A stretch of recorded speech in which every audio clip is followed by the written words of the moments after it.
فکر میکنن صنعت فقط جای مهندساست، ولی آیا وارد شدن به صنعت نیاز به چه چیزایی داره؟ مهارت، پارتی یا مدرک؟ امروز اینجاییم که با محمد رضا در مورد این مسائل صحبت بکنیم. عرض خیلی خوش اومدی. مرسی که امروز دعوت منو پذیرفتی و اومدی به اوزون پادکست. میخوای سلام علیک اگه بکنی؟ منم سلام میدم. خیلی ممنون که منو دعوت کردی به این گفتگو. امیدوارم که صحبتمون مفید باشه واسه بیننده. آره، همیشه با تو صحبت کردن خیلی کیف میده، چون ما خیلی حرف واسه زدن داریم. مثلا میتونم با تو من شاید 20 تا پارت ویدیو بگیرم. ممنونم. ان شاءالله بتونیم با کنیم. آره. به نظرت بدون مدرک میشه وارد صنعت شد؟ راستش بیا من از یه جای شروع کنم که این چیزی که چند وقت اخیر خیلی به ذهنم میرسه، حالا به بچه‌ها و دوستانم اینو توصیه میکنم. زمانی که ما دانشجو بودیم، حتما خودت به خاطر داری که میگفتن، حالا تو زمانی که دانش آموز بودیم میگفتن درس بخونید، برید دانشگاه خوب که بتونید شغل خوبی داشته باشید، درآمد خوبی داشته باشید. بعد کنار اون ما کلاس‌های مهارتی میرفتیم، موسیقی میرفتیم، نمیدونم حالا خوشنویسی میرفتیم و حالا مهارت‌های دیگه، حتی مهارت مثلا تابستونا میرفتیم یه جوشکاری میکردیم، حتی خیلیامون سابقه دستفروشی داریم، فروشندگی داریم. بعد واسه تفریح میرفتیم اون مهارت‌ها رو کسب کنیم. راستش به نظر من الان برعکس شده. الان یعنی یه زمانی به نظر تو مدرک تاثیرگذار بود؟ یه زمان خیلی بیشتر تاثیرگذار بود. الان تاثیرگذاریش از بین رفته. الان مهارته. به نظرت این مدرک ارزش خوش از دست داده یا اینکه اصلا روند جذب نیرو توی شرکت عوض شده؟ نگاه کن، در هر صورت ما خیلی فرایند و موج‌های مختلفی رو توی کشور طی کردیم و حالا سیستم‌های آموزشیمون، نیاز صنعتمون، ولی الان چیزی که هست نیاز مهارته. چرا؟ حالا هنوز هم دانشگاه‌های خیلی خوبی داریم که خیلی تو سطح بالا موضوعات رو آموزش میدن، ولی قالب دانشگاه‌ها سطح آموزش به شدت افت کرده و خروجی‌هاشون به شدت سطح پایینی دارن، مهارت کمی دارن. یعنی تو میگی که اون مدرکی که داره کسب میشه توسط یه دونه دانشجو دیگه اون کیفیت خودشون نداره نسبت به به نظر من نداره. و چیزی که الان مهمه واسه شرکت‌ها، واسه صنعت، اینه که اون مهارت رو داشته باشه. یعنی آره، حالا مثلا شاید توی رزومه‌ای که میگیره، مدارکی که میگیره، میگه آخرین مدرک تحصیلیت هم بیار، ولی در نهایت وقتی پای مصاحبه میرسه، توی مصاحبه مهارت رو میسنجه. تو کسی رو جذب کردی که چون میدونم تو شرکت این کارو انجام میدی، کسی رو جذب کردی که مهارتش رو داشته باشه ولی هنوز مدرکش رو نداشته باشه؟ این کارو انجام دادیم. یعنی واقعا مهارت خیلی مهم داره. ما کسی رو جذب کردیم که مهارت مورد نیاز ما رو داشته ولی مدرکش اصلا غیر مرتبط مثلا دیگه اصلا مدرک گرایی معنی نداره. نه واقعا اینطور نیست. حالا میگم یه چیزی بگیم که حالا این برداشت نشه که دانشگاه بده، نه، آدم باید دانشگاه رو بره، تحصیل رو داشته باشه، ولی برای شغل، ولی برای کسب درآمد اون چیزی که مهمه مهارته. میخوام برم سر این با هم دیگه صحبت کنیم که نیروی کار. ببین من الان یه مسئله‌ای که دارم اینه که کارهای سیاه یا کارهایی که مثلا مثل اسنپ کار کردم، مثل املاک کار کردم، مثل فروشندگی، نمیخوام بگم این کارا ارزش نداره، کار خوبی نیست. میخوام بگم این کارا اتفاقا هر کاریش تو انجام بدی کاریه که ارزشمنده، تو بالاخره داری یه تاثیر مثبت توی جامعه میذاری و تاثیرگذار کاری که داری انجام میدی. حالا میخواد فروشنده باشه، میخواد راننده باشه، چون به هر حال تو داری گره مشکلی که باز می‌کنی دیگه در روز. ولی میخوام بگم کسی که داره الان توی اسنپ کار میکنه، ترجیحش چرا کار کردن توی اسنپه تا ترجیحش کار کردن توی شرکتی که باشه که یه حقوق ثابتی داشته باشه، بیمه براش رد میشه؟ این به نظرت چرا این شکلی شده؟ ناکن نکته‌ای که گفتی اول باز اشاره بکنیم، به قول تاکید تاکید مؤکد میکنم که هر شغلی در جایگاه خودش ارزشمند. یعنی کسی که داره تلاش میکنه، رانندگی میکنه، حالا توی هر پلتفرم، این ارزشمنده. کسی که داره توی یک ساندویچی، توی یک رستوران داره کار میکنه، ارزشمنده. یا هر کار دیگه توی صنعتی مشغول به یک کاریه، اینا همه ارزشمنده. ولی یه بحثی که الان مطرح کردی به نظرم اینطور پاسخ بدم بهش که برخی اوقات مثلا کسایی که دارن کاری رو پیگیری میکنن، خب یه سری موارد هست. مثلا کار کردن توی صنعت شاید یه سختی خودشو داشته باشه و مثلا بخواد اسنپ کار بکنه اون سختی ها رو نداشته باشه، کارش دست خودشه، میتونه هر تایمی که خواست اون کار رو انجام بده و یک درآمدی چه بسا بیشتر از اون داشته باشه. آره یعنی منم همین به این باورم آره. که حقوق پایینه تاثیرگذاره روی این که تو به جای که بگی خب من برم تو شرکت کار بکنم مثلا با حقوق 10 میلیون تومان 15 میلیون تومان، اگه برم اسنپ وایسم حقوقم مثلا 25 میلیون تومان. آره این هست که حالا در هر صورت توی صنعت، توی کار، توی شرکت ها ما مثلا داریم که حقوق پایین‌تری رو پرداخت میکنن.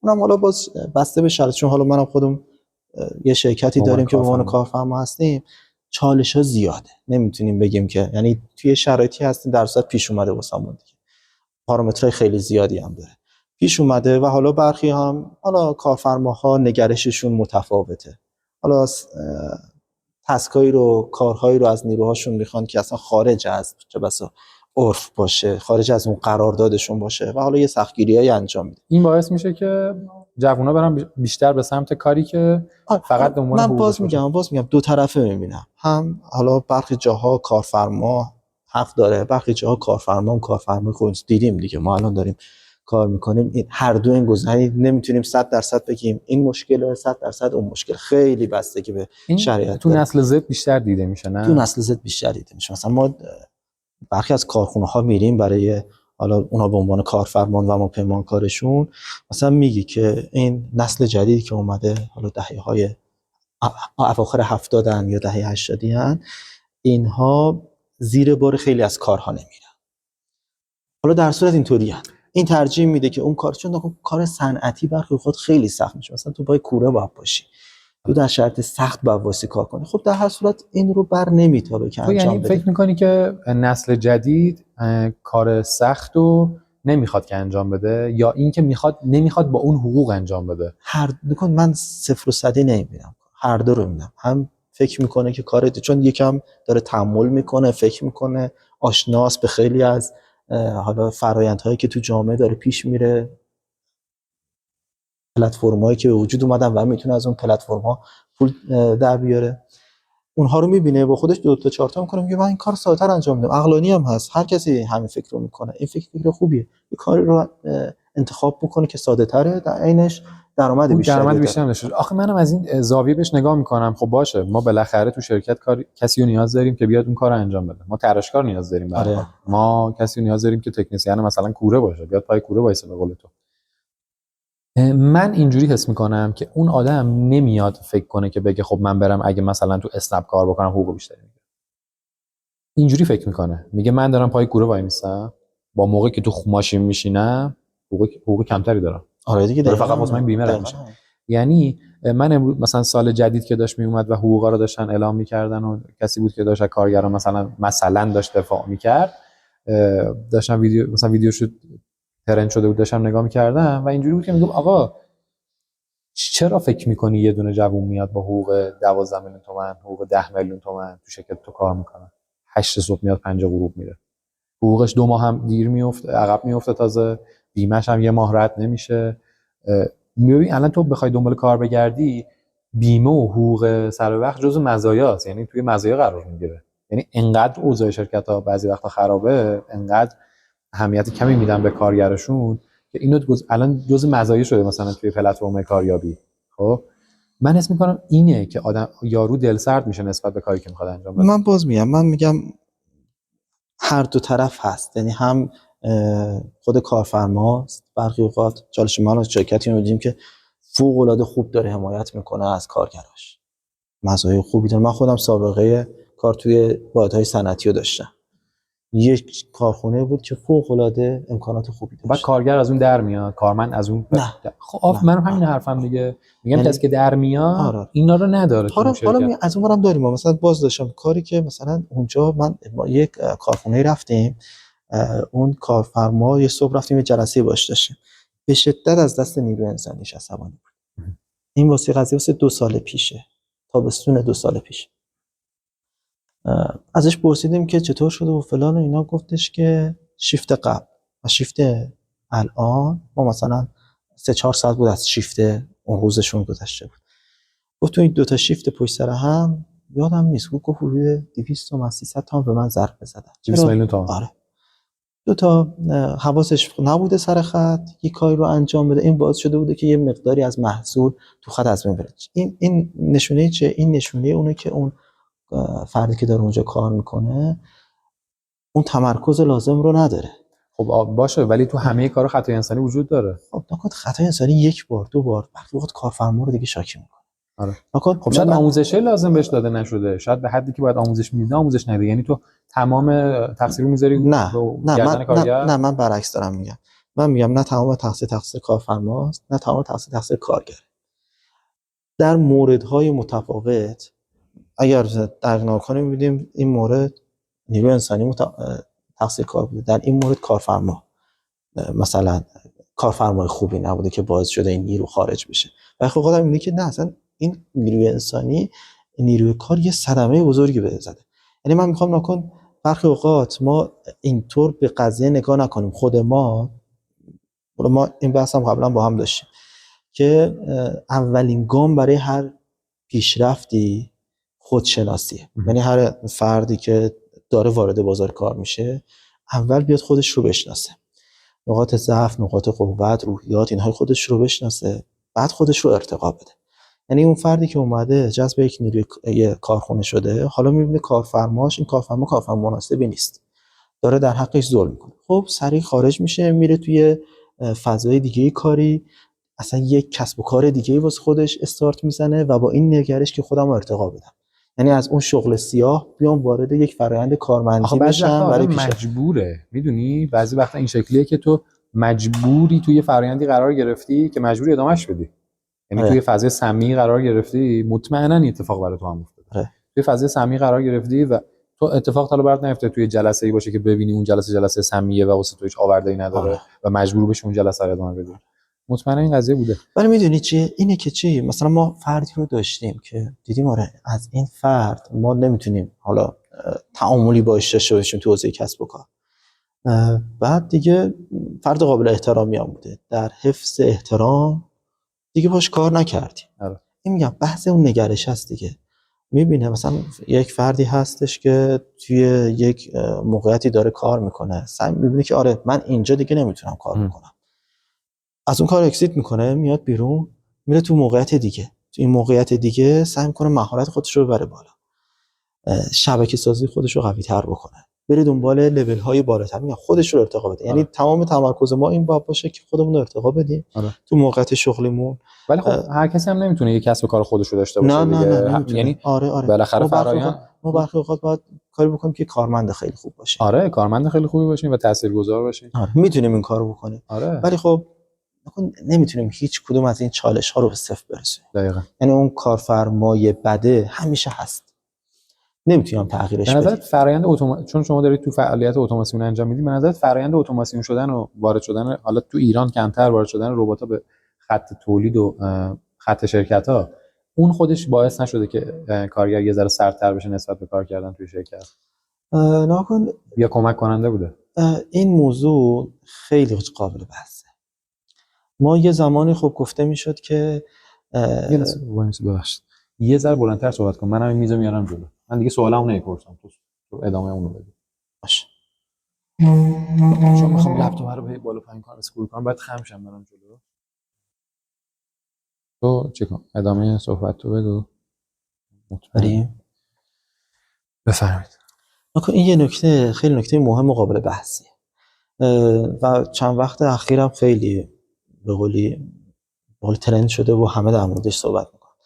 ولی با توجه به اتفاقاتی که افتاده، مثلا یه زمانی صحبت میکردن که این پیشرفت ها باعث میشه که اون نیروی انسانی که به قولی کار یدی داره اون کارش رو از دست بده و این بحث رباتیک و هوشمندسازی بیاد جاشو بگیره.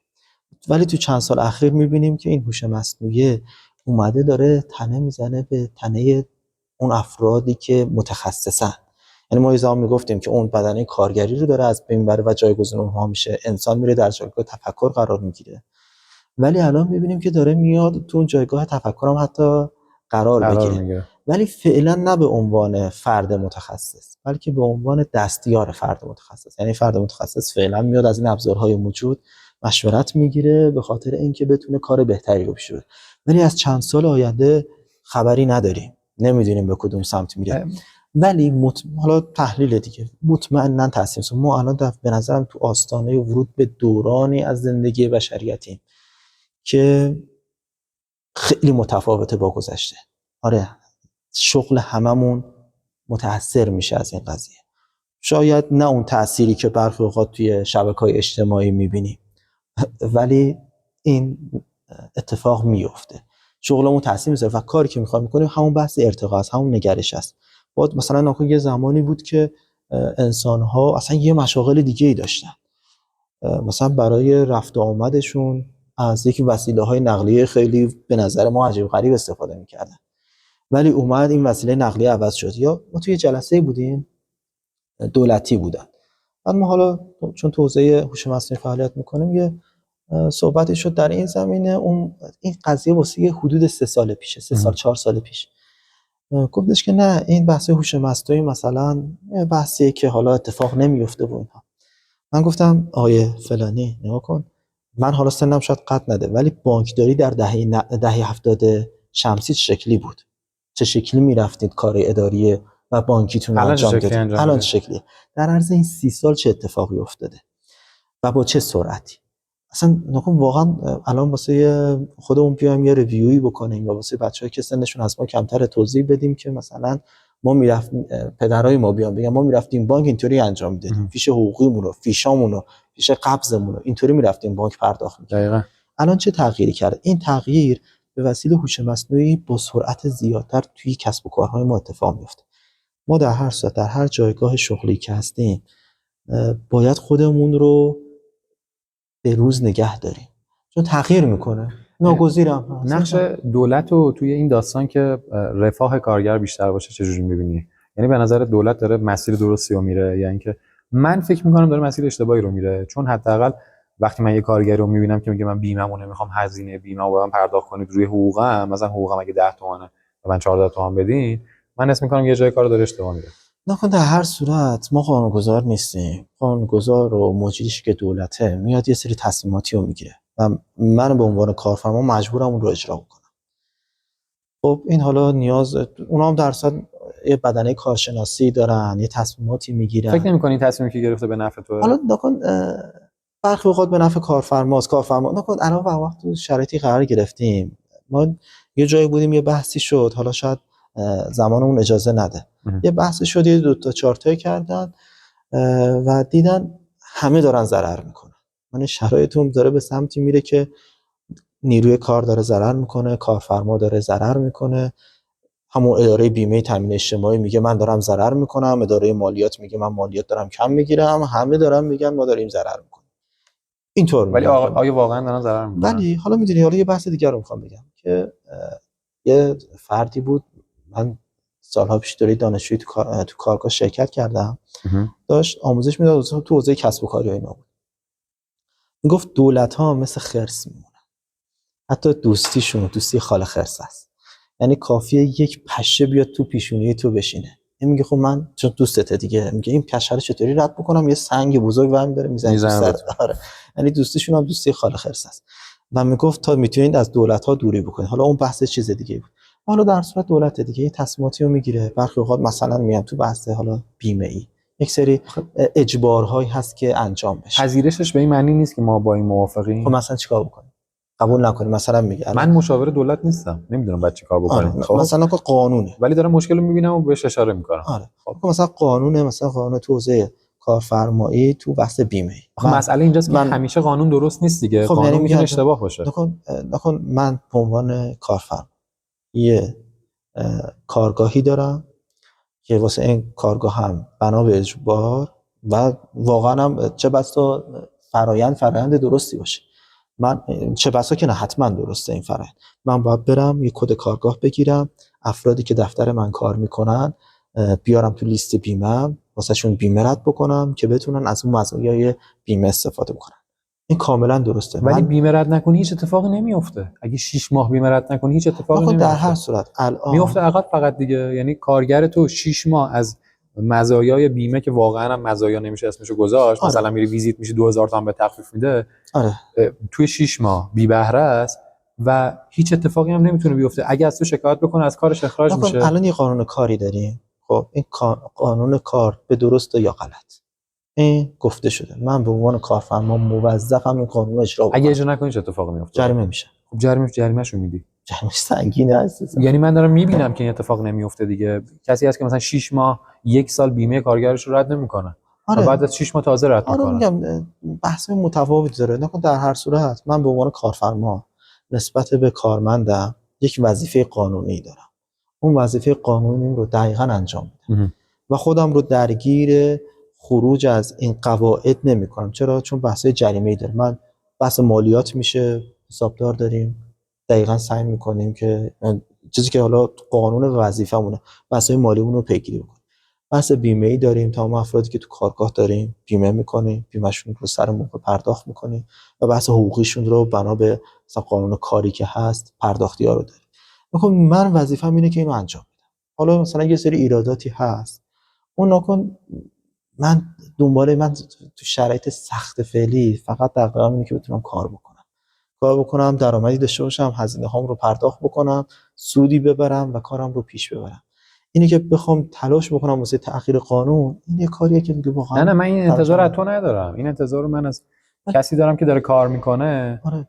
و میبینه که مثلا چون من میشناسم جایی که مثلا 3 ماه حقوق نمیده، جایی میشناسم که 6 ماه بیمه رد نمیکنه. آره. و اتفاقی هم که میفته اگه حرف بزنی اخراج میشی.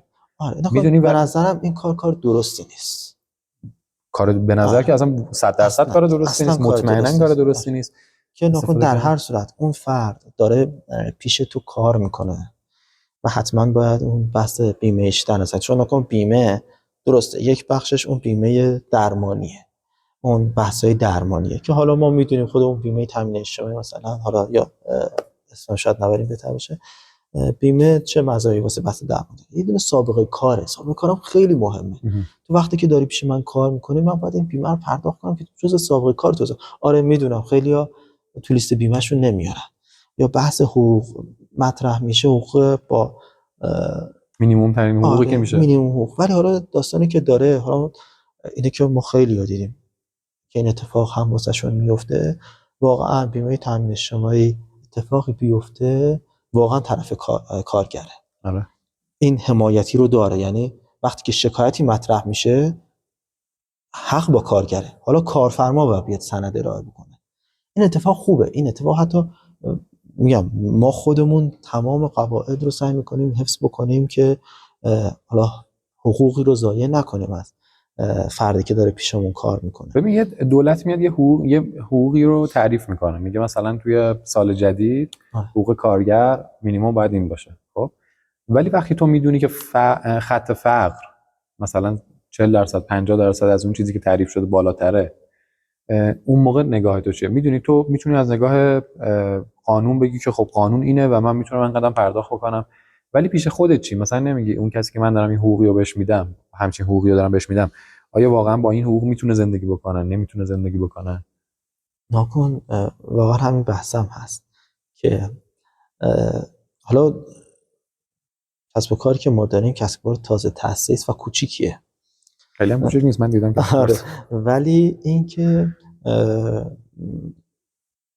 بحثی که مطرح میکنی واقعا بحث جدیه که این افزایش حقوق ها حالا مثلا امسال درصدی که افزایش پیدا کرد حالا نکن یک گپی تو سالهای پیش اتفاق افتاده بنا به شرایط تورم وحشتناکی که داشتیم، یعنی حقوق کارمندان به اندازه کافی رشد پیدا نکرد. ولی حالا امسال یکم این رشد اون درصد بیشتر بود. تورم انقدر جایگزین میاد بالاتر میاد که اصلا صدمه میزنه، این گپ و این فاصله رو بیشتر میکنه و واقعا همینه. نکن الان کف حقوقی که در نظر گرفتن اداره کاری در نظر گرفته با وجود اون رشد حدود 40-45%، این یکم سعی کرد به واقعیت نزدیک بشه ولی همچنان خیلی فاصله داره. مثلا این فرض بکن توی شهری مثل تهران که هزینه ها بسیار بالاست، اصلا غیر قابل باوره، غیر قابل تصوره که یه فرد چطور میتونه این رو انجام بده. من میگم آره این کپ حقوق واقعا پایینه، ولی گپیه که افتاده طی سالیان با توجه به شرایط بد اقتصادی که بوده. از طرفی واقعا هم در نظر بگیری آیا به نظر خود کارفرما آپشنشو دارن که افزایش بدن این حقوقا رو؟ یعنی فکر می‌کنی حالا تو فیلد خودتون دارم میگم، حداقل شرکت خودتون دارم میگم، نکن واقعا حالا ما سعی کردیم که ما حقوقی که واسه بچه‌ها در نظر گرفتیم و شرطی که در نظر گرفتیم شرطی باشه که عقلانی باشه. آره عقلانی باشه و اون افزایش اون حقوق متناسب با مهارتشون، متناسب با سابقه کاریشون، کاری که داره انجام میشه باشه. ولی چی بود سوال؟ سوالم این بود که یه لحظه من از ذهنم رفت.